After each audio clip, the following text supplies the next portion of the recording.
Meus amigos, sejam bem-vindos a mais um vídeo no canal Poptopia. Eu sou o Daniel. No vídeo de hoje nós vamos falar sobre X-Men 75, a edição de outubro da revista mensal dos Mutantes, que está chegando no clímax da fase A Queda de X, né? Chegou a hora da quase conclusão deste mega arco. Aqui a gente tem a mais cara edição dessa coleção até agora. São 198 páginas, 192 páginas, capa cartão com um preço de capa de R$ 54,90.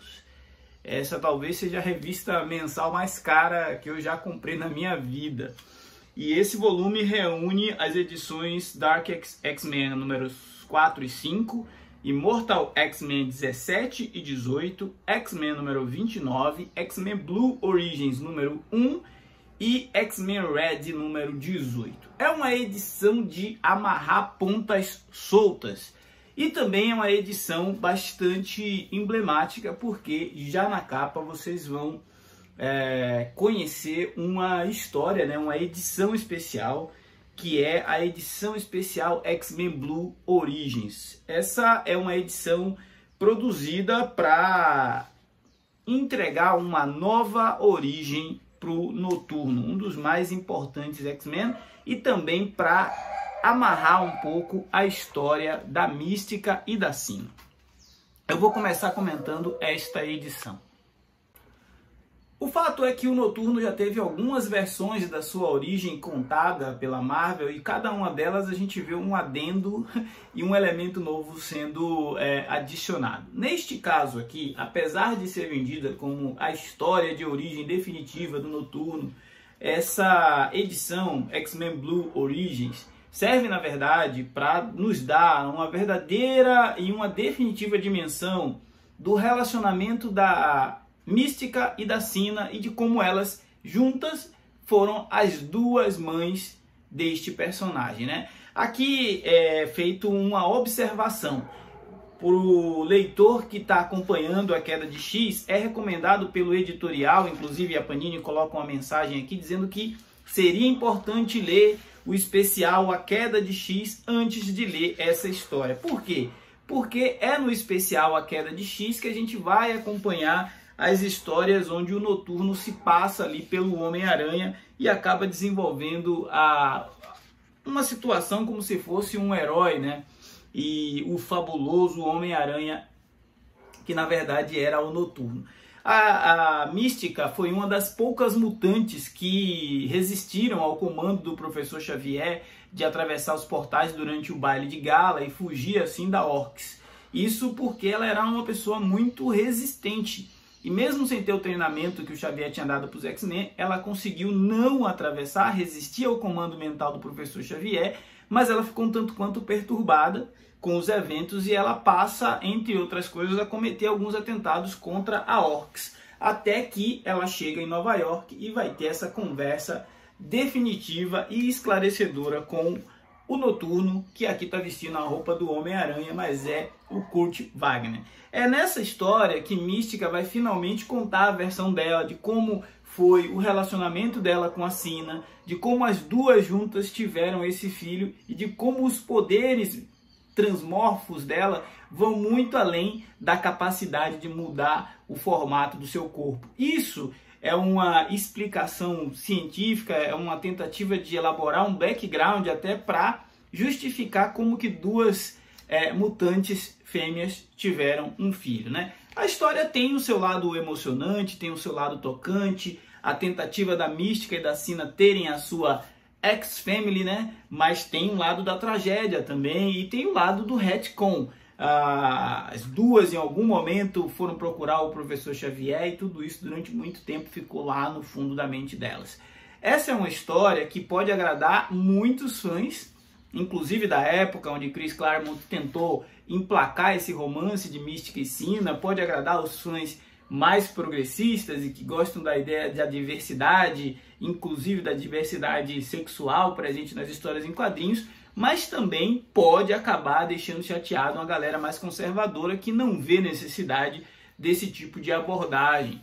Essa é uma HQ de 2024, 23, 24, feita para dialogar com um novo público de cultura pop, para dialogar com um novo tipo de colecionador, e é com esse tipo de colecionador que a Marvel quer estabelecer uma conexão mais próxima, onde seus personagens refletem aquilo que a gente vê na sociedade de hoje. Então, eu entendo que aqui é um daqueles quadrinhos que entra para a história da Marvel como uma tentativa de trazer os dilemas, os dramas, os problemas do mundo real para dentro do seu universo 616. Nas outras histórias deste encadernado, eu destaco aqui o dilema de Gambit, né? Um X-Men na ascensão mais honesta da palavra, convivendo com os Dark X-Men, né? Aqui é a equipe montada pela Madelaine Pryor, que são os tais dos X-Men sombrios, onde a Madelaine vai tentar, de alguma forma, nessa tal ilha de Handle, lidar com... Ela, na verdade, é a rainha dos duendes, né? Lidar com uma impostora, com uma usurpadora, uma outra rainha dos duendes, que está ali tentando tirar da Madelaine esses poderes. Uma vez que a Madelaine, na verdade, transformou o Limbo em uma espécie de território neutro, para que os mutantes pudessem se sentir seguros ali, mas ela montou uma equipe que tem o Sangria, uma equipe que tem o próprio Azazel, outros mutantes não tão confiáveis, e o preço a ser pago vai ser alto. Até que é interessante essa história de Dark X-Men, mas eu acho que não tinha necessidade desse material ser produzido agora. Ou ele está à frente do seu tempo, poderia ser contado depois que se encerrasse o plot de Krakoa e toda essa batalha contra orcs, ou ele está atrasado e poderia ter sido contado lá atrás, quando a Illyana Rasputin eventualmente passou a coroa para Madelaine, né? Esse é um problema que a Panini vem enfrentando nessas edições e que vai tornar os próximos números de X-Men um verdadeiro quebra-cabeça. Aqui ela tentou colocar o máximo de edições para avançar rumo às duas minisséries que concluem essa fase. Acho que é a Queda de X e a Queda da Casa de X, algo assim, eu não sei ainda como foi traduzido, mas essa Queda de X é uma consequência direta do título Immortals X-Men.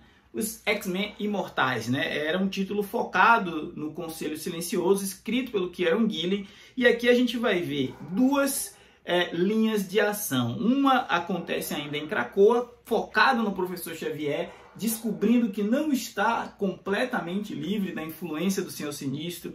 Quem acompanha os vídeos e quem está lendo as HQs sabe que o Senhor Sinistro aproveitou os protocolos de ressurreição para colocar um pedacinho do seu próprio DNA dentro de cada mutante e assim poder controlá-los de alguma maneira. Foi assim que a gente acabou indo parar naqueles eventos conhecidos como pecados sinistros, e é assim que o Professor Xavier vai perceber que a sua mente, uma das mentes mais poderosas do universo, já não é única e exclusivamente dele.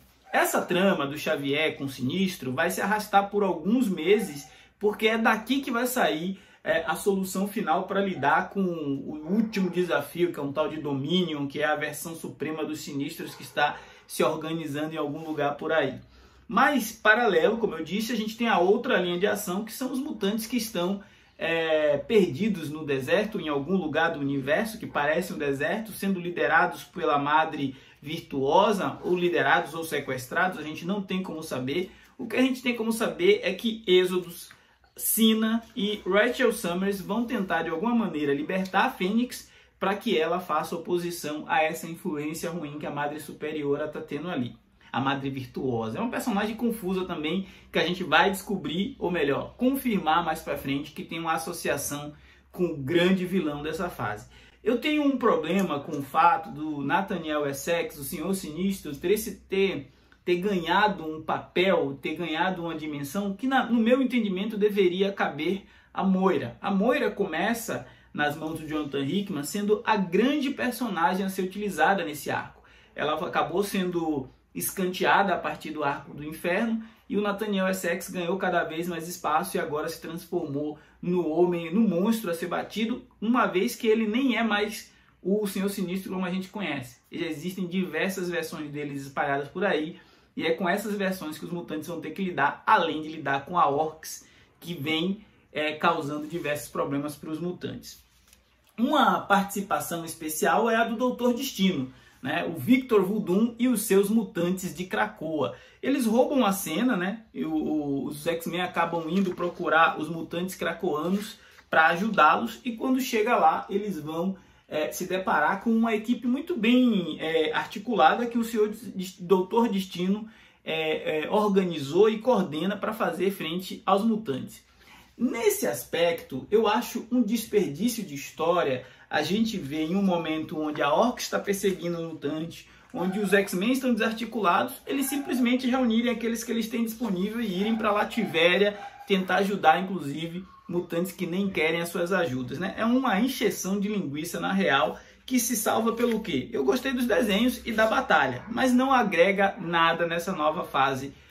Eu tenho a impressão, depois de ler este encadernado, que existe uma pressa por parte da Marvel em concluir essas histórias, mas existe também uma desarticulação, uma falta de gerenciamento. Cada escritor está contando a sua história, cada escritor está vivendo o seu momento, cada escritor está explorando os personagens que ele gosta, e a gente não tem um panorama geral. A Orcs aparece em um quadrinho, no outro nem é citada, enquanto a Guerra Civil em Marte vai colocando Tempestade frente a frente com Gênesis em uma batalha que vai movimentar duas ilhas mutantes, como se elas fossem grandes monstros, grandes robôs, aqueles kaijus, né? Em um negócio que nunca foi a proposta de Krakoa até então. O Allwyn tenta consolidar essa sociedade de mutantes marcianos como uma sociedade de guerreiros, onde são todos muito belicosos, onde são todos muito dispostos a ir até as últimas consequências, mesmo em nome da honra, em nome de uma cultura onde derrotar o adversário deve ser mais importante do que qualquer outra coisa. Mas é uma história que não me pegou. É uma história que em determinado momento parece tudo ser sobre a Tempestade, como ela é overpowered, e às vezes parece que a gente está vendo um quadrinho escrito pelo Chris Claremont dos anos 80, onde a Tempestade podia tudo, inclusive liderar os X-Men sem poderes, mas aqui não tem o mesmo charme, né? Então falta um pouco. Mesmo o retorno do Apocalipse parece um retorno sem propósito, um retorno para ele simplesmente ser um ajudante da Aurora em busca da derrota, que pode finalmente colocar a esposa do Apocalipse fora de jogo e ela ter alguma ordem de novo ali no planeta Araco. Mutantes que poderiam ter feito a diferença na luta contra a Orcs na Terra simplesmente sequer se preocuparam com seus irmãos porque estavam lutando uns contra os outros. Enfim, não faz o menor sentido, na minha opinião. Tem ali um negócio ou outro, mas na real ao meu ver, o foco se perdeu já há algum tempo, e esses X-Men de Marte, os X-Men vermelhos, por mais que tenha um esforço do Allwyn em contar uma história minimamente com cara de ficção científica, esse esforço é um esforço inútil, né? Porque são histórias que a gente vai ler e vai se esquecer, e daqui a alguns anos a gente não vai lembrar de quem era a Gênese, de quem era a Aniquilação, de quem era a Isca, a Imbatível, ou o Pescador Rei. São personagens que vão ser facilmente superados por outros coadjuvantes que serão criados na próxima fase. É triste, mas esse final de arco de X-Men tá deixando muito a desejar. Tá bem abaixo das expectativas, né? Até o cachorro do meu vizinho tá querendo comentar aí esse meu protesto. O que fica de lição é que o Êxodos, a Esperança e a Sina parecem ter retomado a rédea do destino daqueles mutantes que estão perdidos no deserto, e a intenção deles de resgatar esses mutantes e fazê-los voltar para alguma civilização minimamente organizada vai de encontro com os movimentos que o professor Xavier começa a fazer na Terra para tentar tirar da sua cabeça o Senhor Sinistro, ou usar o Senhor Sinistro como um aliado nessa tentativa dele de resgatar os seus mutantes exilados pelo mundo. É tudo ainda meio complexo, é tudo ainda meio confuso. Na próxima edição a gente começa a ter algumas respostas, mas a sensação que eu tenho é uma sensação de que esgotou-se de forma amarga essa era de Krakoa, infelizmente, para nós fãs de X-Men. Esse foi o Poptopia de agora. Espero que você comente aí, deixe a sua opinião. Afinal, falar de gibi é sempre muito bom. Forte abraço. Até a próxima.